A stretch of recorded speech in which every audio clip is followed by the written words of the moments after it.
Hi everybody, this is Tripp on Two Wheels. Welcome back to the channel. As you can see, it's a little wet out today.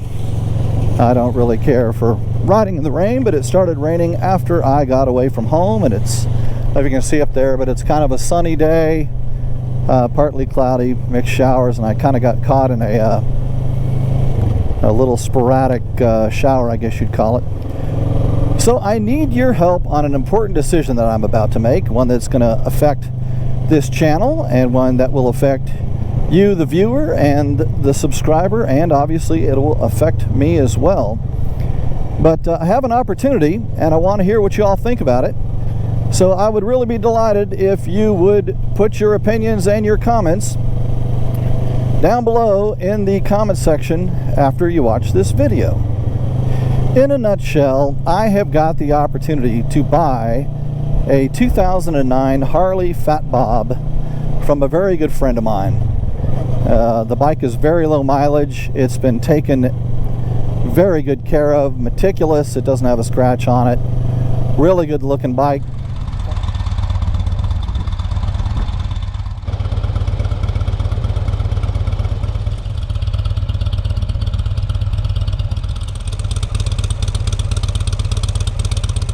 Comes with a Harley detachable windshield, a cover, several other things thrown in on the deal. And let's just put it this way, it's a very, very good offer. One that I really need to consider. I hadn't been considering another bike for probably at least another year or so, and I can't honestly say that Harley was at the top of my list. I was considering a number of bikes. If you'll recall a video I did several months ago on asking for your help with ideas on different bikes. But anyhow, this deal, it has come up, and I actually went out the other night and test drove this bike, and it rode really nice. It fit me well. It sounded great. It's all stock. I don't think if I got it I would ever put anything louder on the bike. I really don't think it needs it. But it's really a great bike. You know, it rode like a typical Harley. When you're, parked or at a stoplight or doing less than, say 25 miles an hour, the thing felt like a paint shaker. But once I got up to 30, 35, it really started smoothing out and started feeling pretty nice actually. So the bike checked out. It was everything that he said it was and probably a little bit more. And I was really happy with the test ride. And before we continue here, I just want to remind you all that I am giving away an RF 1200 Shoei motorcycle helmet free to one lucky random subscriber. And all you have to do to win that helmet is to be subscribed to this channel. So if you're not subscribed, put this video on pause for a few seconds and go subscribe and hit the notification bell. And I am going to put all the details of this free giveaway down below in the comment section. I'll pin a comment down there. The helmet is your choice of size, your choice of color. It's worth up to $700. I'm going to pay all the shipping and handling and the taxes, etc. So all you have to do is subscribe to this channel to be included in on the giveaway. And if you do choose to subscribe, thank you very much and good luck to you. I hope you win. So to be honest, I'm not exactly sure what I'm going to do right now, and I think one of the things I wanted to do is just kind of run down the pluses and minuses of these of this bike, and I want to compare it to the Vulcan S that I'm currently riding right at this moment, and which is my number one go-to bike. The Vulcan S I absolutely love. It fits me like a glove. I've done a number of mods to it. And rest assured, if I do get this Harley Fat Bob, I will not be getting rid of the Vulcan. Is that a cop behind me? I hope not. Don't think so. So let's start out with what I like about this bike. Well, I really enjoyed riding it. It's got a very comfortable seating position. It's foot forward controls. The seat is rather low. It's about the same height as the Vulcan. It's a lot more powerful than the Vulcan is, though. I want to say it's got about, depending on how you measure it, about 20-25 more horsepower. It's actually a 1550cc engine, or a 96 cubic inch. It's got the Harley twin cam in it.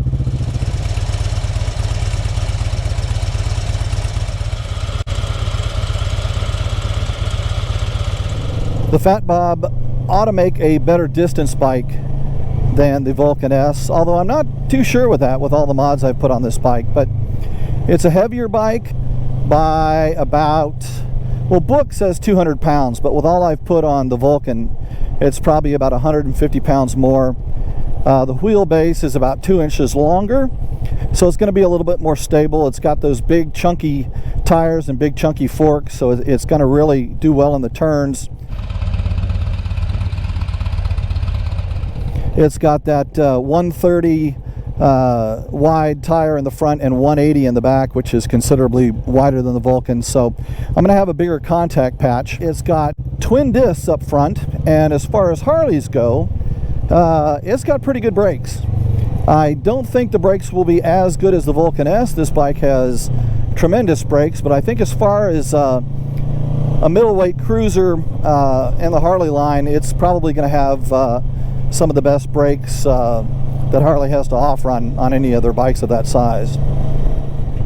Another big positive is the gas tank. It holds a little over 5 gallons. I think it's 5.1. It gets about 42 miles to the gallon, so we're looking probably, you know, 200 to 220 miles to a tank of gas, which is nice. The Vulcan here gets about 180 to 200. It's got just about a 4-gallon tank, and I get about 54 miles to the gallon. Actually, I think maybe it's like a 3.7 gallon tank, but I should get not as good a gas mileage as the Vulcan, but I ought to get longer range. And I'm not overly concerned with gas mileage because, you know, once again, we ride motorcycles. We get, you know, 36 trillion miles to the gallon anyway, so big deal. Now, there's some Harleys that I really don't care for, and there's some that I really do care for, look-wise anyways, as far as curb appeal goes.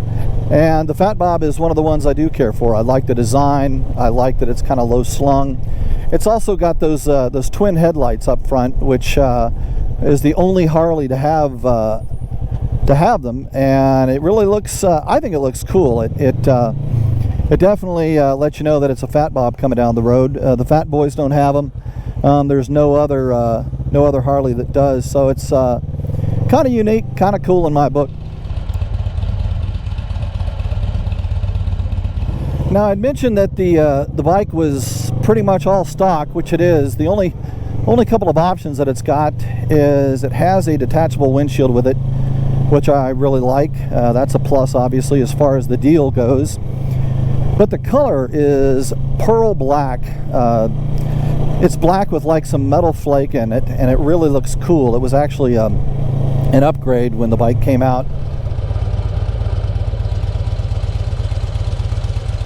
I think it was like 350 bucks. I think that paint job now, if you were to get it as an upgrade, is probably about 400. So those are obviously positives. And then I think the final benefit is by getting this bike, it'll broaden the appeal of the channel. The only similarity to the Vulcan and the Harley really will be the fact that they're both cruisers. And now on to some of the dislikes or potential negatives with the Fat Bob. First off, you guys know that I'm a fan of ABS brakes. This bike does not have ABS brakes. It does, however, have two very big wide contact patches, and it does have the dual discs up front, so I'm not as worried about that as I might be in, say, a Sportster model or a real heavy bike that I thought was underserved by brakes. Let's just put it that way. Second thing is the weight of the bike. Again, the bike is about 170 pounds heavier than my Vulcan. How am I gonna do with that? You know, up at highway speeds, or, you know, going faster than 20-25 miles an hour, shouldn't make any difference. But low speeds, getting it in and out of the garage, the driveway, messing around with it, that weight can be a pain in the butt. Next potential issue are the wheels. I tend to prefer bikes with a little bit bigger wheels. This Vulcan here has a 18-inch front wheel and a 17-inch rear wheel. The Harley's got 16-inch front and back. And I do know that those bigger, fatter tires are going to help a little bit, help tracking in corners and absorbing the little vibrations or bumps, etc. But I'm really not too sure. I've never owned a Harley. Also, there's heat to consider. The Fat Bob is an air-cooled bike, and it's got an exhaust pipe that can get pretty darn hot. How's that going to work for me in South Texas in the summer? Does that mean I just don't ride that bike in the summer? I mean, riding this Vulcan S is bad enough when it's 95 or 100 degrees out. What's that sucker going to be like? Next on the negative list is the bike really doesn't have a lot of high tech to it. Doesn't have a tachometer even. No tach, no gear position indicator. It does have 6 speeds though. That's a positive, but then again, so does the Vulcan.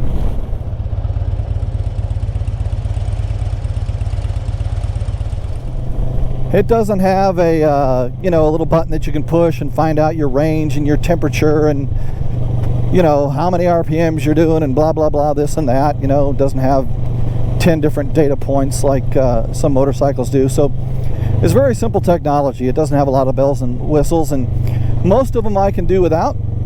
In fact, all of them I guess I could really do without. But the two that I'm gonna miss, let's see if we have some high water down here with this rain that we've had. Nope, we're looking good.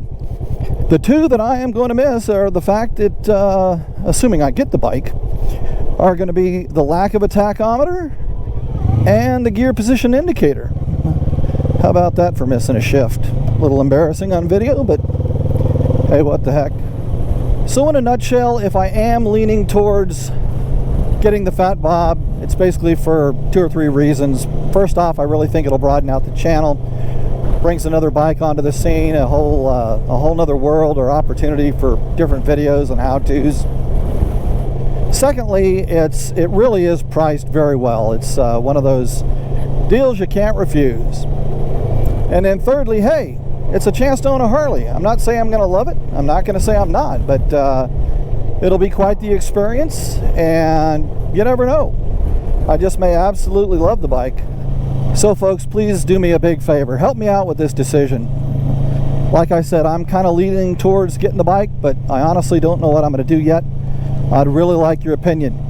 I don't have to get it. I can wait. I can get a Triumph. I can get an Indian. I can get a Moto Guzzi. I can get a bigger Kawasaki. I can do just about anything really, as long as it's affordable. So tell me, what do you think about this opportunity versus everything else that's out there in the world? I'd love to have your comments. Please put them below. And if there's any other pros or cons that I don't know about or simply forgot, please put those down in the comment section as well. I'd love to hear about them and consider them. So thanks for watching. I really appreciate your help. Let me know, do I get the Harley Fat Bob or do I not? Until next time, this is Tripp on 2 Wheels saying so long and asking you to do 2 things. Please ride safe and please ride often.